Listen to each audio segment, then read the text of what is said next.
talk about one thing that is usually overlooked by majority of the YouTubers because they deem it not as important. And to be fair, the things that I'm gonna teach you right now and I'm gonna talking about right now is a bit long shot, but you need everything possible just for yourself to grow your channel as fast as possible and as steadily as possible. And today we're gonna be talking about the quality of the videos, and we're gonna be talking about the codecs, because it seems like YouTube is using two different codecs for your YouTube videos, and one of them is actually more about the speed of loading and another is more about the size. And to be fair, one codec is looking a bit better than the other one. So we have two codecs with the YouTube. One is this codec AVC1, which is basically the same as H.264 codec. It's a very regular codec on internet. And another one is vp9 codec. This is two different codecs that you can get on your YouTube videos. So what's the difference? Well, technologically speaking, they're very similar. They work in different ways. I'm not gonna go like technical in this case, but what it does is AVC is easier to store. It's less stressful for the YouTube itself, but the quality of video is a bit, I tell you, a bit lower, because you're gonna lose some details like hair details, and in gameplays you're gonna lose some details in the far, etc. And another one is vp9, which is a bit more difficult for YouTube itself to run, not your computer, like I mean the YouTube codec to run, because it has different codecs. Because it's smaller, its compression is a bit different, but the videos look a tiny bit better. If I would say that the difference between those videos are huge, well, actually they're not huge, but in many cases, depending on what type of video you're creating, they can be noticeable. And for that reason, you need to try to get vp9 codec instead of AVC1. And in order to get the vp9 codec on your videos, if I'll open the videos of any channel that has a lot of views, let's say this video right here, I'm just gonna turn off the sound as soon as possible. Yes, just did not get. When you open this is the MKBHD video. When you go to the stats for nerds, you see right away that it's vp9. And how to get vp9 over AVC?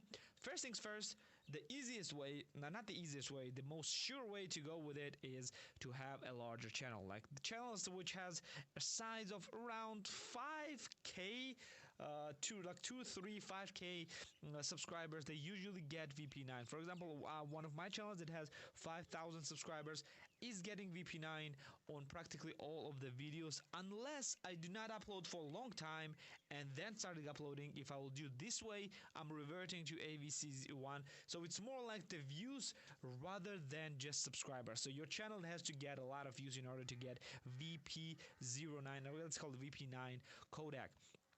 The other way is that is a bit easier for you and can be done with any size channel, which is like my channel. This is my channel, and I have like 192 subscribers here, and it doesn't matter how many subscribers you can, is to render your videos in 1440p or higher. Like in my case, I render out these videos in 4K, even though it's recorded in 1440p. So it's just a regular 1440p video that have been rendered out in 4K. It's not 4K. When you put this in 4K, you're actually still getting 1440p. If you put it in 1440p, you're still getting 1440p. And any video that has 1440p resolution and higher, like in this case 1440p, 4K, 8K, or I don't know if you can record or do it 16K, then those videos will have vp09 codec. Question now: is it the huge of a difference for you whether it's AVC1 or vp9? Well, if you want to have a maximum quality video, then vp9 is the way to go. It is the maximum quality that you can get from the videos on YouTube, because YouTube compression is huge. As you can see, when I pause this video, this noise that you see right here, I don't know if it's visible in recording or not, there's a bunch of noise here. In the video itself, in the original video, there was no noise. Maybe it was, but it was not visible. And in this case, it is visible. It's very visible because because of the compression. Even though the quality of the video is not bad, it looks pretty good. As you can see, it's fairly clean, fairly good. In this case, it's older video, and its quality is a bit different. It's a different recording, but if you go and see the details, you're gonna see that this video looks more washed out and it looks more hazy, and this video looks more clean. Yes, the lighting and the stuff affects this as well, but I was trying to record the videos with the lower resolution. In this lighting as well, it looks way worse. So the better looking videos means that the viewers will most likely watch your videos because they like what they see and they think that this is the high quality video. Well, unless the content is unless content is bad. If content is bad, it doesn't matter how high quality video you have. But the high quality actually helps you to boost whatever content that you have, and why not to have as high quality as possible. So simplest way, just the simplest way that works in every single case. There was another ways as well, like in the past you could just trim out the video within the YouTube studio and then it would help, but now it doesn't work.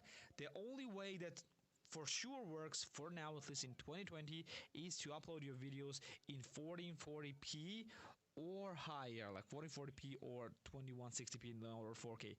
Even if your video resolution is 13 or 1439p, it will be AVC1, meaning that this codec. In 40, it should be in 1440p or higher. So I just record in 1440p and just upscale it to 4K, and it is just going just fine without any problem. So I hope this will help, because I kind of used to doing this, and I'm doing this for my channels as well. Not all the channels, but the main channels as well. So this will be it for today. Let's go to the next one.